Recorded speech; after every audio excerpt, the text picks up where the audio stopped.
Okay, I'm going to continue the discussion this time from the standpoint of my impression of the Democrats and what happened in the election.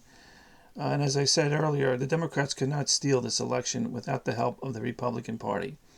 There's no question about it. The Republicans are the ones who are the authors of this takeover, of this cheating which went on. Not the Democrats. Yeah, the Democrats, of course, were very happy to accept the benefit of this, of having what they would call a Democrat in the White House, if you want to call Biden a Democrat. He really has no party at all.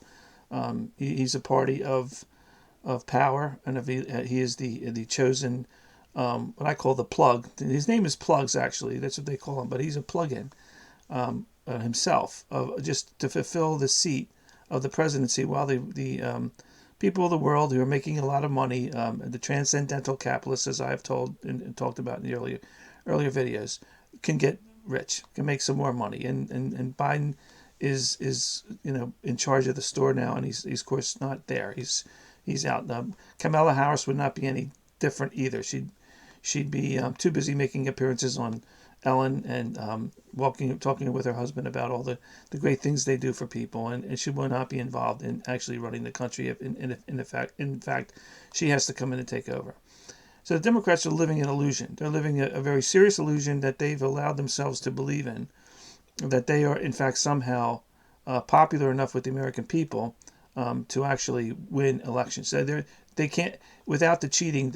I don't know if the Democratic Party would ever be able to survive. I hate to say it, because we really do need a good, strong, loyal opposition in this country. And I fear if the Republican rhinos ever get in there with the kind of power that the Democrats have with control of the media, control of the educational system, and control of the other important institutions of this country, they too will become tyrannical and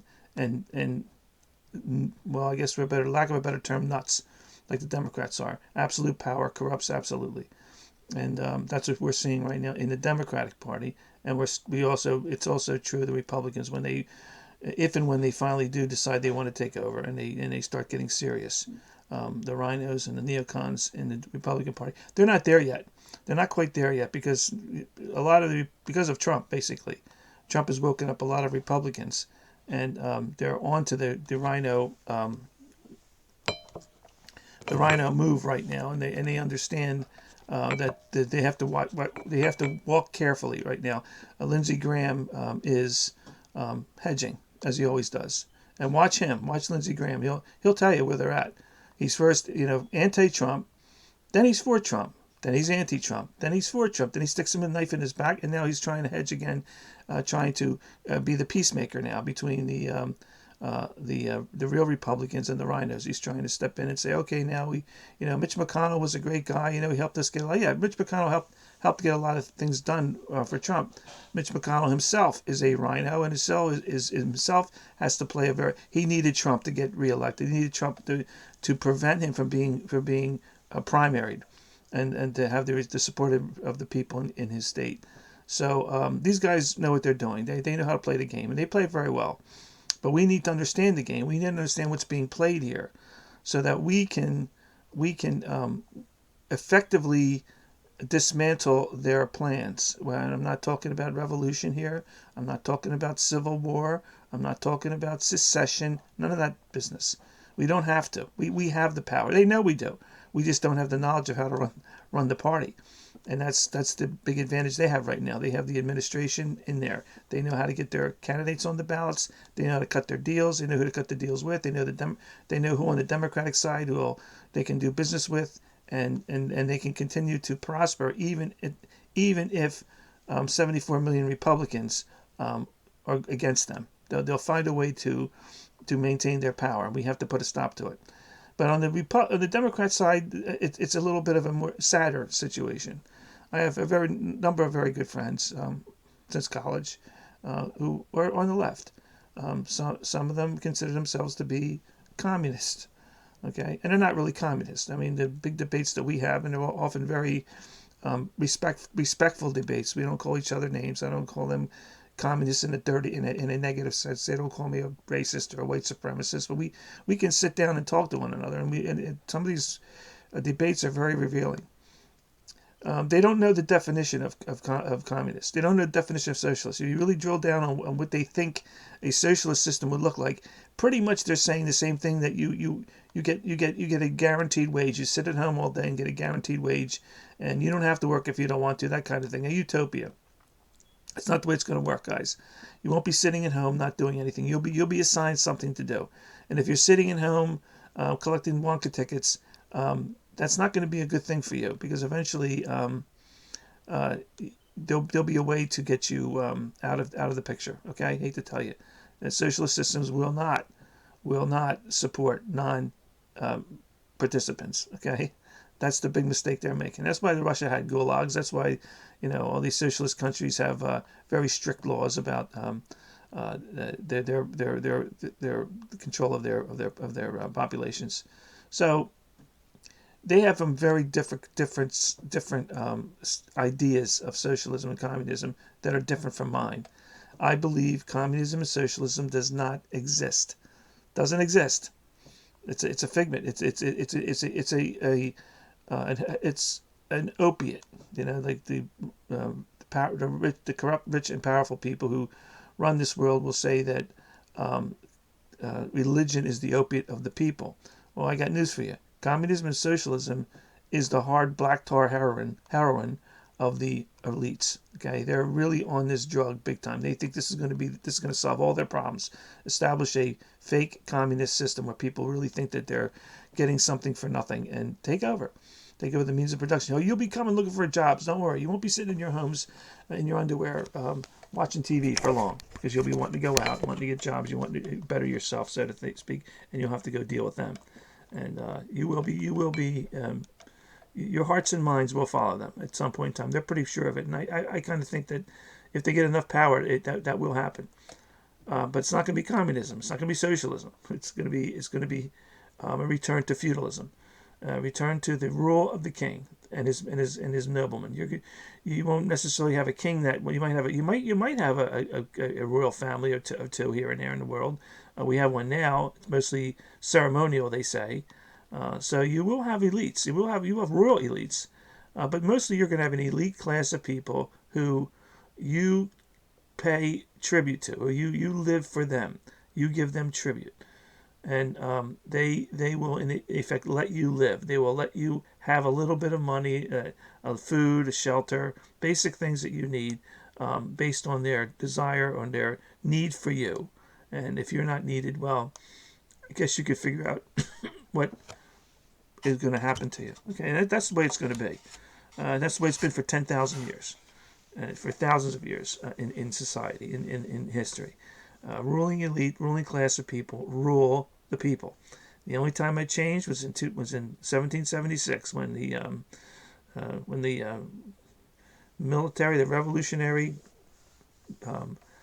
armies of Washington and the Continental Congress fought back and made the British walk away. The British didn't want to deal with this problem. They walked away. The British did not defeat us. Okay, we didn't beat the British.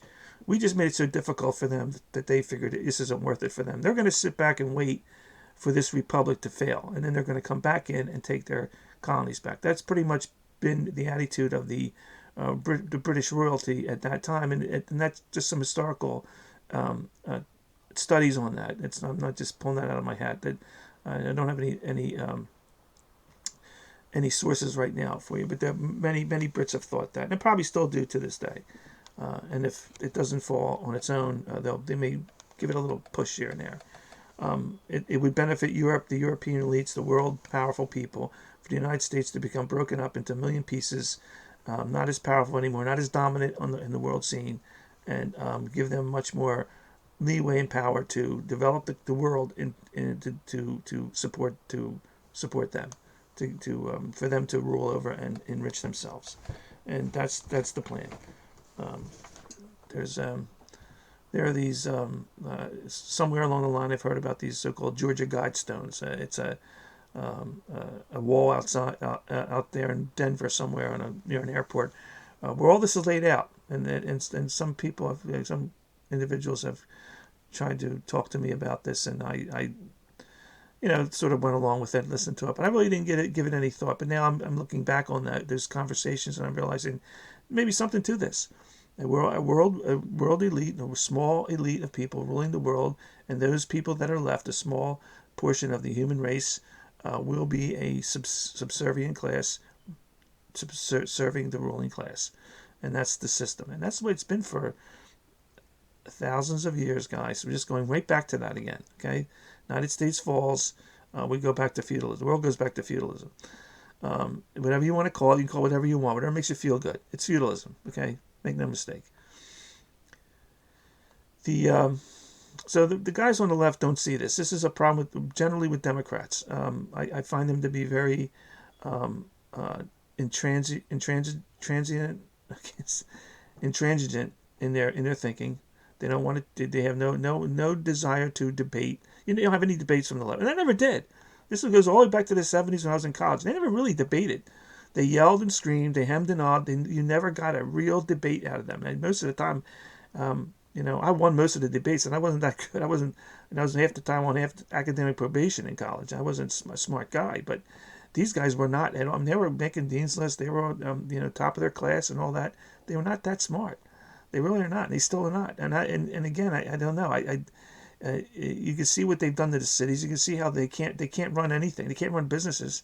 I'm an accountant. I've been an accountant for 40 years now, and I can tell you right now, the guys that run these businesses, liberals, leftists, can't add or subtract. There's something wrong with them. They're now saying mathematics is racist, arithmetic is racist. Yeah, because they can't do it, and they want you to think that you better not do it either, or you'll be called. And anything they want you to do, they call you a racist. And then I don't want to be a racist now, so I'll become stupid in math. We mostly are anyway. So anyway, the Democrats have got to get themselves off their heroin of communism and socialism and utopia. It's not real. It's not real. They have to get back down to business and start talking in real terms. And again, I don't want to see the Democratic Party go away. I really don't. It's the worst thing that can happen to us, really, guys. I know that sounds really counterintuitive as to what I've been saying, but we need to have opposition. We do not want the Republicans to end up in a position where they are in power without any kind of a loyal opposition to keep. Right now, you don't have that. Right now, you have crazy opposition, insane opposition. We'll talk about that more later on too. But anyway, God bless America. Don't lose hope.